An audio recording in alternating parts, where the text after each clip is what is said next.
បាទជំរាបសួរពុកម៉ែបងប្អូនថ្ងៃនេះខ្ញុំសូមបង្ហាញនៅសកម្មភាពដែលយើងត្រៀមដាក់ឈុតតុគ្រូចំនួន4ឈុតទៅខាងវត្តគល់ទទឹងសង្កាត់ព្រែកថ្មីខណ្ឌច្បារអំពើរាជធានីភ្នំពេញយើងបងប្អូនឈុតតុគ្រូនេះដែរយើងធ្វើអំពីឈើច័ន្ទគិរីបងប្អូនហើយຂະຫນាត6តឹកគុណ1ម៉ែត្រ2តឹកកម្ពស់75បងប្អូនមានថតចំនួន3បងថតតុ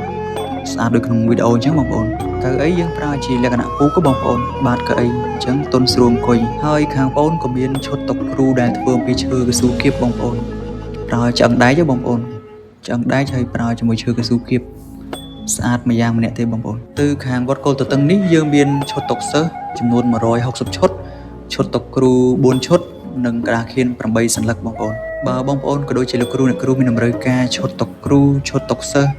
កៅអីសិស្សកៅអីគ្រូអីផ្សេងបងប្អូនអាចតាក់ទងមកតាមលេខទូរស័ព្ទ3ប្រព័ន្ធខាងលើឬឆាតមក Facebook Page ឬ Telegram របស់យើងខ្ញុំបាទសូមអរគុណសូមជម្រាបលា